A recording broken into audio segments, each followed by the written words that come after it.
এটি শুনেছি আমাদের মসজিদের মুয়াজ্জিনের কাছ থেকে। তার নাম হানিফ, বয়স 40-এর মতো হবে। সে চাকুরি সূত্রে খুলনায় থাকতেন। তার বাড়ি বাগেরহাট জেলার চিলমারিয়া থানার কালকিনি গ্রামে। প্রতি বৃহস্পতিবার আসরের নামাজের শেষে গ্রামে যান এবং শনিবারে জোহরের নামাজ আমাদের মসজিদে পড়েন। মূল ঘটনাটা বলি তার ভাষায়। দিনটা ছিল বৃহস্পতিবার। আমি খুলনা থেকে রওনা দিলাম বিকাল 6টায়। আমাদের সদর থানায় পৌঁছাতে পৌঁছাতে রাত 9টা বেজে যায়। সদর থেকে আমাদের বাড়ি আরও 20 কিলোমিটারের পথ। কোনো গাড়ি না পেয়ে একটা মোটর সাইকেল ভাড়া করি। মোটর সাইকেল করে বাজার পর্যন্ত আসি। এরপরের রাস্তা ভাঙা ও কাদা থাকায় গাড়ি আর যেতে পারবে না বলে তাকে ছেড়ে দেই।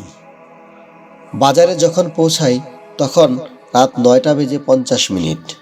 বাজার থেকে আরও 3 কিলোমিটার দূরে আমাদের বাড়ি। বাজারে কোনো দোকান খোলা নেই। আকাশ একটু মেঘলা থাকায় বেশ অন্ধকার লাগছিল। আমার কাছে একটা 2 ব্যাটারির টর্চ লাইট ছিল। আমি হাঁটতে লাগলাম। যে রাস্তা দিয়ে আমি হাঁটছিলাম তা ছিল মাটির রাস্তা।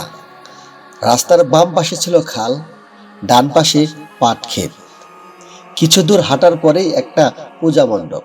মণ্ডপটার ঘেটের ওপরে একটা মহাদেবের মূর্তি, 25 ফুট উঁচু হবে। তার পাশে শ্মশান। মহাদেবের মূর্তির গায়ে শ্যাওলা পড়ায় ওটাকে আরো ভয়ঙ্কর দেখাচ্ছিল। শ্মশানটার দিকে যখন আমি তাকালাম, মনে হলো কিছু একটা যেন ওখান থেকে দৌড়ে আসবে আমাকে ধরতে। কিছুই দেখছি না, কিন্তু মনে হচ্ছে কেউ বুঝি আমাকে দেখছে, আমাকে অনুসরণ করছে। আমার পেছনে বুঝি কেউ আছে। দোয়া পড়তে থাকি মনে মনে। প্রথমে কিছু মনে না থাকলেও পরের গুলো ভুল হতে থাকে। কিছু দূর যাওয়ার পর পাশের খালে একটা নৌকা দেখে একটু সাহস পাই। নৌকাতে লাইট মারি, কিন্তু কোনো সাড়া শব্দ নাই। আমি জিজ্ঞেস করি, কেউ কে আছেন? তবুও কোনো সাড়া না পেয়ে আমি নৌকার কাছে যাই। নৌকার পাটাতনের ভিতরে লাইট মারি। ভিতরে যাকে দেখতে পাই তাকে তো আমি চিনি। ওর নাম গফুর। গফুরকে বললাম, কিরে, তুই এত রাতে এখানে কি করিস? গফুর বলল, আমি না থাকলে আপনারে এত রাতে পার করতো কেডা? এত রাতের কথা শুনে আমি ঘড়িটা দেখলাম। ঘড়িতে তখন 1টা বেজে 55 মিনিট। আমি যেন আকাশ থেকে পড়লাম। এত সময় হতেই পারে না। আমি কি 3 ঘন্টা ধরে হাঁটছি? মোটের পরে 30 থেকে 40 মিনিটের রাস্তা হবে। আমি গফুরকে কিছুই বুঝতে দিলাম না। গফুরকে বললাম, আমাকে একটু পার করে দে। এই বলে আমি গফুরের নৌকায় উঠলাম। নৌকা পাড়ে ফেরার পর আমি গফুরকে বললাম, আমাকে একটু বাসা পর্যন্ত পৌঁছে দিবি? গফুর একটু ভেবে বলল, ভয় পাইতেছেন? চলেন। আমরা দুজনে একসাথে হাঁটতেছিলাম। কিছু দূর আসার পরে আমি খেয়াল করলাম গফুর আমার পেছন পেছন হাঁটছে। সামনে একটা কবরস্থান এবং কবরস্থান থেকে ধোঁয়া বের হচ্ছে।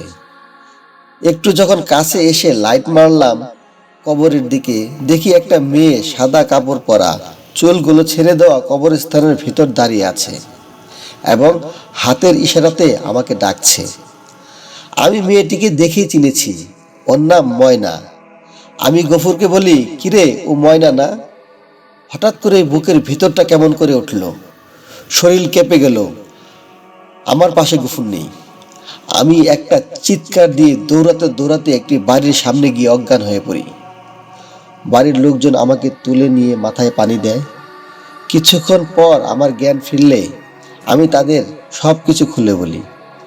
আমার কথা শুনে তারা একে অপরের দিকে এমনভাবে চাওয়াচাওয়ি করছিল যেন আমি তাদের মিথ্যা বলছি। পরে জানতে পারি গফুর ও ময়নার মধ্যে একটা সম্পর্ক ছিল। গফুর মাঝির কাজ করে ও ময়নার বাবা একটু প্রভাবশালী। তাদের সম্পর্ক মেয়ের পরিবার মেনে নেয়নি, তাই মেয়েটি আত্মহত্যা করেছে এবং গফুরের খোঁজ কেউ জানে না। এই পর্যন্তই। আমার এই ঘটনাটি যদি আপনাদের ভালো লেগে থাকে তাহলে অবশ্যই লাইক করবেন এবং আপনাদের মূল্যবান মতামত কমেন্টসের মাধ্যমে জানাবেন। আপনাদের কাছে এমন ঘটনা যদি থাকে তাহলে অবশ্যই আমাকে পাঠাবেন, সম্ভব হলে প্রচার করব। আরও নতুন নতুন ঘটনা পেতে আমার এই চ্যানেলটি সাবস্ক্রাইব করে রাখবেন। সবাইকে ধন্যবাদ।